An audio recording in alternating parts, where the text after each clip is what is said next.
नमस्कार दोस्तों, आप सभी ठीक हो गए। जय हिंद, जय भारत।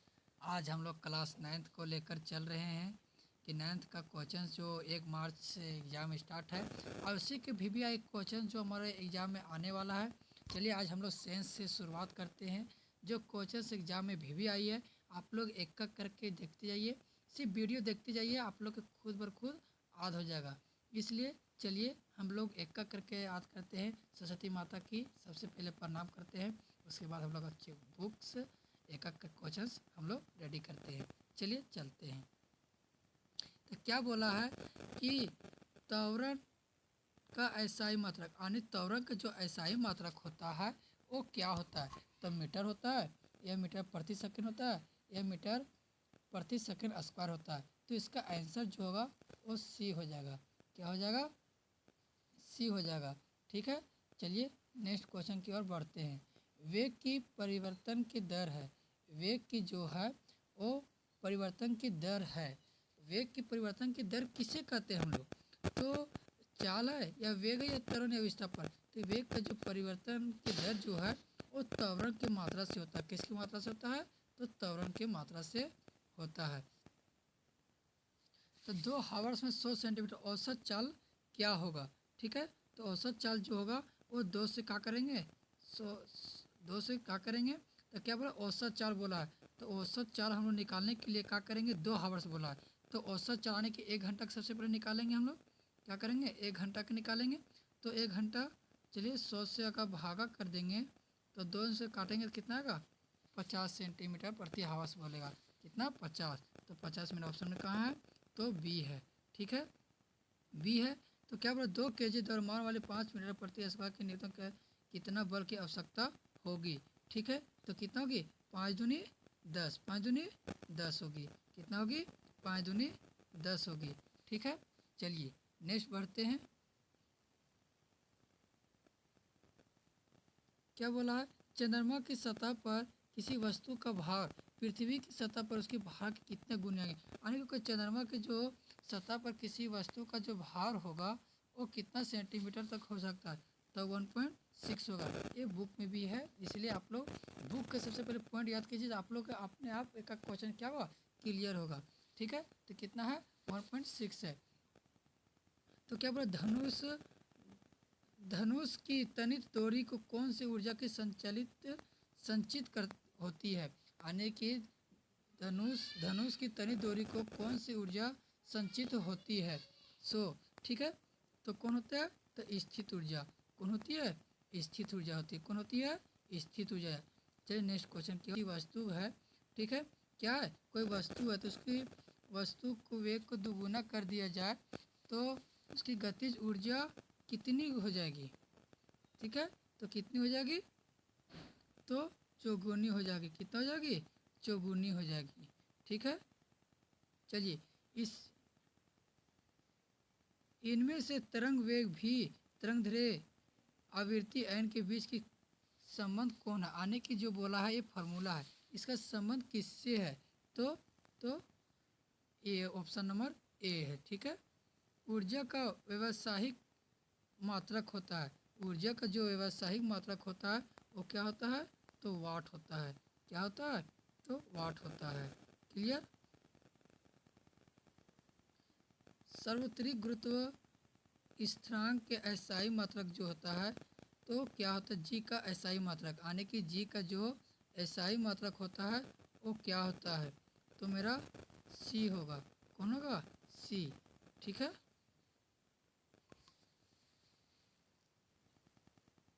यदि किसी पिंड का विस्थापन शून्य हो तो बल द्वारा उस पिंड पर किस किया गया कार्य होगा? यानी यदि किसी पिंड का विस्थापन शून्य हो तो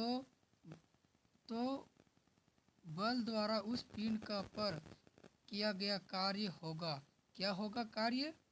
बोला है तो 0 जूल होगा। कितना होगा? 0 जूल। ठीक है, निम्न में से किसका जड़त्व अधिक होता है? तो रेलगाड़ी, या साइकिल, या कार?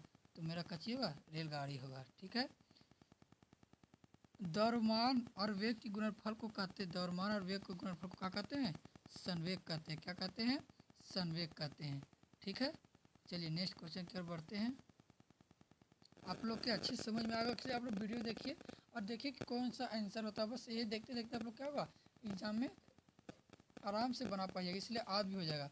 ध्वनि तरंगे, ध्वनि तरंगे होते हैं, ध्वनि तिरंगे होते हैं क्या, अनुपस्थ तरंग होते हैं। क्लियर। चलिए नेक्स्ट क्वेश्चन की ओर बढ़ते हैं। सामान्य मनुष्य के कानों में सर्वोत्तम प्रास क्या है। ठीक है, तो क्या है, 20 Hz से 20,000 Hz तक होता है। 20 Hz से कितना होता है, 20 Hz से 20,000 Hz तक होता है। ठीक है। स्टील का जहाज पानी में नहीं डूबता, लेकिन स्टील की कांटी पानी में डूब जाता है। इनका कारण है, इनका कारण किस टाइप के हो जाता है, तो उत्पादन के द्वारा होता है। कौन सा होता है, उत्पादन के द्वारा होता है। ठीक है। चलिए नेक्स्ट क्वेश्चन की ओर बढ़ते हैं। संवेग परिवर्तन की दर समानुपाती होती है, यानी कि जो वेग जो होती है, संवेग परिवर्तन की जो समानुपाती होती है, वो किसके कारण होती है। सो क्वेश्चन ने बोला है, तो किसके कारण, आरोपित बल के कारण, आरोपित बल के कारण। ठीक है। चलिए नेक्स्ट क्वेश्चन की ओर बढ़ते हैं।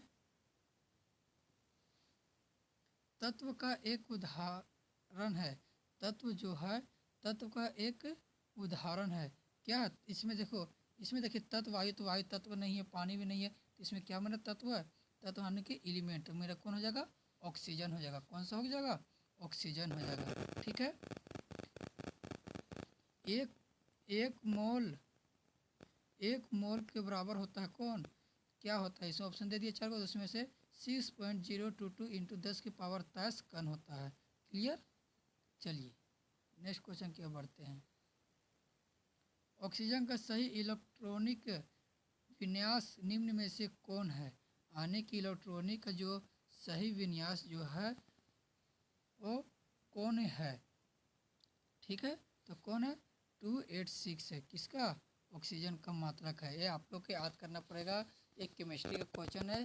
ठीक है, ये इलेक्ट्रॉन सूत्र होता है, तो इलेक्ट्रॉन जो सूत्र जो होता है, ये हम लोग क्या करना होगा, याद करना होगा कि इलेक्ट्रॉन का सूत्र जो होता है ये याद करना पड़ेगा। ठीक है। चलिए नेक्स्ट क्वेश्चन की ओर बढ़ते हैं। प्रतीत 12 6 सी का कार्बन द्रव्यमान की संख्या होगी, तो कितना होगी, तो 12, कितना होगी, 12 होगी। ठीक है।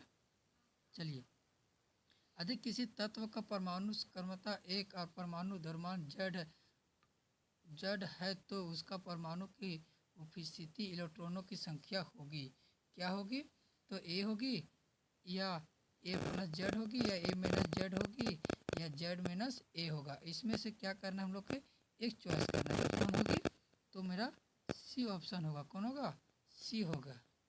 क्लियर।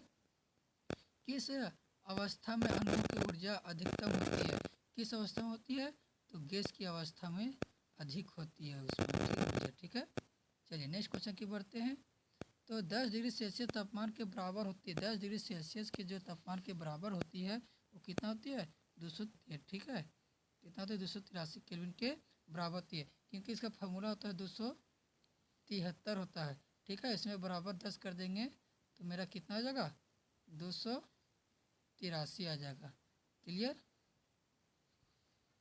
चलिए नेक्स्ट क्वेश्चन क्या बढ़ते हैं। निम्नलिखित में से मिश्रण, मिश्रण के मतलब जो मिलावट हो, चांदी तो मिलावट हो, हाइड्रोजन जल वायु, तो वायु जानते कहते हैं hydrogen helium lithium carbon dioxide और ऑक्सीजन नाइट्रोजन दोनों मिला रहता है, इसीलिए ये वायु होगा।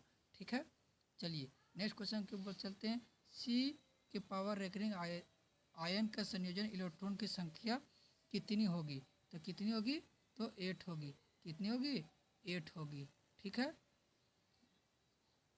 रदरफोर्ड का अल्फा कण और प्रयोग किसकी खोज के उत्तरदायित्व था, तो किसके उत्तरदायित्व था, तो परमाणु केंद्रक के दायित्व था। किसका, परमाणु केंद्रक के दायित्व का था। 0.5 मोल H2O के द्रव्यमान होगा, कितना होगा, तो 9 ग्राम होगा। कितना ग्राम होगा, 9 ग्राम होगा। ठीक है। निम्नलिखित में कौन कपड़ा गर्मियों के समय अधिक आरामदायक होती है, सूती की तो किसकी होती है? तो हम लोग जानबे करते हैं सूती की होती है। किसकी होती है? सूती कपड़ा होती है। ठीक है, जो हम लोग गर्मी बहुत ही आरामदायक महसूस करने देता है। ठीक है, निम्नलिखित मिश्रणों का विलयन की पहचान करता है। कौन करता है? तो समुद्री जल करता है। कौन करता है? समुद्री जल करता है। ठीक है, केनाल किरणें किसका किरण पुंज है? केनाल किरणें जो है किसका किरण पुंज है? तो प्रोटॉन का है। किसका है? तो प्रोटॉन का है। क्लियर। चलिए नेक्स्ट क्वेश्चन की ओर बढ़ते हैं। किसी तत्व के परमाणु में 18 न्यूट्रॉन एवं 17 प्रोटॉन है तो तत्व का परमाणु द्रव्यमान होगा। आने की क्या बोला है? तो किसका होगा? तो 18 बोला है और 18 और 17 बोला है, तो मेरा 35 होगा। तो कितना होगा? 35। तो ए नंबर होगा। कितना नंबर होगा? तो ए नंबर होगा। सोडियम का सही इलेक्ट्रॉन का विन्यास कौन सा होगा? ठीक है, तो मेरा डी होगा। कितना होगा? डी होगा। ऑप्शन कितना होगा? 281। ठीक है, ये सब आप लोग बोले कि एक मैप दिया हुआ है बुक में, उसमें आप लोग के इलेक्ट्रॉन सोच कितने नंबर पर आते हैं ये सब आप लोग के याद करना पड़ेगा। इसलिए जब तक याद नहीं रहेगा तब तक एक क्वेश्चन आप लोग नहीं बनेगा। ठीक है, इसलिए आप लोग याद कर लीजिएगा बुक से। 1.8 ग्राम H2O में अणुओं की संख्या है, यानी कि 1.8 ग्राम H2O में अणुओं की संख्या है, तो कौन है? तो 6.022 इंटू 10⁻22 है। कौन है? ठीक है, ऑप्शन नंबर डी सही है। आत्महत्या का थैला किसे कहा जाता है? आत्महत्या का थैला किसे कहा जाता है? तो हम लोग जानते हैं, बचपन से पढ़ते आ रहे कि ये लाइसोसोम है। किसका है? लाइसोसोम है। चलिए, आप लोग का अच्छा लग रहा है वीडियो ज़्यादा से ज़्यादा शेयर कीजिए। ठीक है, कोशिका का पावर हाउस किसे कहा जाता है? कोशिका का पावर हाउस जो है वो किसे कहा जाता है? ठीक है, कोशिका का पावर हाउस माइटोकॉन्ड्रिया को क्या कहा जाता है? किसको कहा जाता है? माइटोकॉन्ड्रिया को। ट्रेकिडस पाए जाते हैं। ट्रेकिडस कहाँ पाए जाते हैं? ठीक है, ट्रेकिडस कहाँ पाए जाते हैं, इसे हम लोग को ज्ञात करना है। तो जाइलम में पाए जाते हैं। कहाँ पाए जाते हैं? जाइलम में पाए जाते हैं। क्लियर। मलेरिया का रोग वाहक है। मलेरिया जो है वो रोग वाहक है। किसका?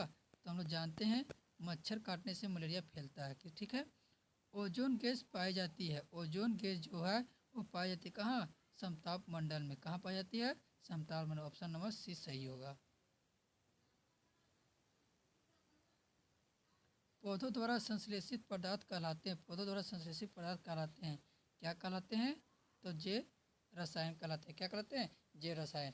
आज हम, ठीक है, चलिए 40 को कंप्लीट हो गया सेट 1। हम लोग अब इस यही सब क्वेश्चन क्या VVI क्वेश्चन जो हमारे एग्जाम में आएगा, इसीलिए हम 40 में 40 नंबर आप लोग के उठा के आना है। ठीक है, आप लोग वीडियो से बने रहिए। और सेंस की अब नेक्स्ट वीडियो में मैथ का क्वेश्चन डालेंगे, सोल्यूशन करके एक का करके सोल्यूशन बताएंगे। इसलिए वीडियो ज़्यादा से ज़्यादा शेयर कीजिए और लाइक कीजिए, सब्सक्राइब कीजिए। जय हिंद, जय भारत।